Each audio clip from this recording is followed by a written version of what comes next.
কোটা আর মেধা তো এক জিনিস না, এটা শুরু করছে সেই জিয়াউর রহমানের আমল থেকেই। আর খালেদা জিয়া শুধু আরো একদম বেশি 2018-র পরে এই গ্রুপটা আবার কি করে যেন এখানে জায়গা করে ফেলে, যেটা এখন ধরা পড়েছে। মুক্তিযোদ্ধার সন্তান নাতিপুতিরা কেউ মেধাবী না, যত রাজাকারের বাচ্চারা নাতিপুতি হলো মেধাবী, তাই না? মেধা কার কত সেটা পরীক্ষা প্রিলিমিনারিতে হয়, তারপর পরীক্ষা হয়, রেজাল্ট হয়, ভাইবা হয়। সেই সময় যেটা বাস্তব, তো যদি মুক্তিযোদ্ধার সন্তান হয় তো সেই পাবে।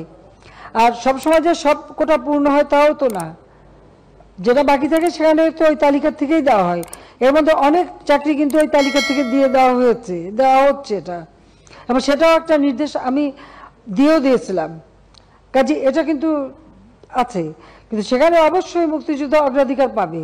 কোটা আর মেধা তো এক জিনিস না, তো এইখানে দ্বন্দ্বটা সৃষ্টি করে, এটা একটা ট্যাকটিস। তার মানে কি মুক্তিযোদ্ধার সন্তান নাতিপুতিরা কেউ মেধাবী না, যত রাজাকারের বাচ্চারা নাতিপুতি হলো মেধাবী, তাই না?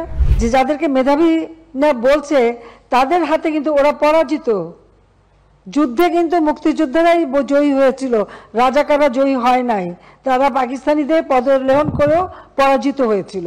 এই কথাটা মনে রাখা উচিত যে তারা তো পরাজিত হয়েছিল, তো তাদের মেধাটা কোথায়?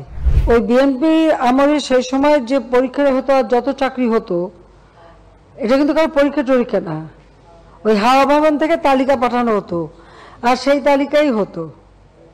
এবং সেই সময় ঢাকা কলেজে পরীক্ষা হয়, একটা বিশেষ কামরা তাদের জন্য আলাদা রাখা হয়, যেখানে বসে তারা পরীক্ষা দিয়ে পাশ করে চাকরিতে ঢোকে। তখন কোনো উচ্চবাচ্য নাই। এই যে প্রশ্নপত্র ফাঁস বা কোনো কিছু, এই যে অনিয়মগুলি তো তখন থেকে শুরু। আমরা সরকারে আসার পর 2009 থেকে কিন্তু সম্পূর্ণ এই জিনিসটা বন্ধ করে দিয়েছিলাম, এবং যারা এই সময় জড়িত ছিল তাদেরকে ওখান থেকে সরিয়ে দেওয়া হয়েছিল। 2018-র পরে এই যে কোটা আন্দোলন এইসব কিছু হবার পর এই গ্রুপটা আবার কি করে যেন এখানে জায়গা করে ফেলে, যেটা এখন ধরা পড়েছে। অনেক সময় এগুলি ধরতে গেলে অনেকে বলবে এটা প্রচার হলে ভালো হবে না, ইমেজ নষ্ট হবে, অমুক। আমি তাতে বিশ্বাস করি না। কিসের ইমেজ নষ্ট হবে?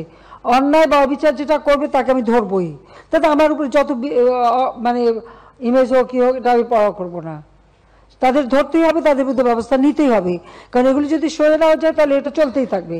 এটা যাতে আগামী চলতে না পারে তার জন্য ব্যবস্থাটা নেওয়া হয়েছে। এটা শুরু করছে সেই জিয়াউর রহমানের আমল থেকেই। আর খালেদা জিয়া শুধু আরো একদম বেশি।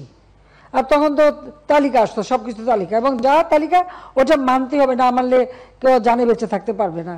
এই তো ছিল বাংলাদেশের অবস্থা, সেটা ভুলে গেলে চলবে? ঘুষ যে দেবে আর ঘুষ যে নেবে উভয়ই হচ্ছে অপরাধী। তো প্রশ্নপত্র যারা ফাঁস করে আর যারা সেই প্রশ্নপত্র ক্রয় করে, দুজনই অপরাধী, এতে কোনো সন্দেহ নাই।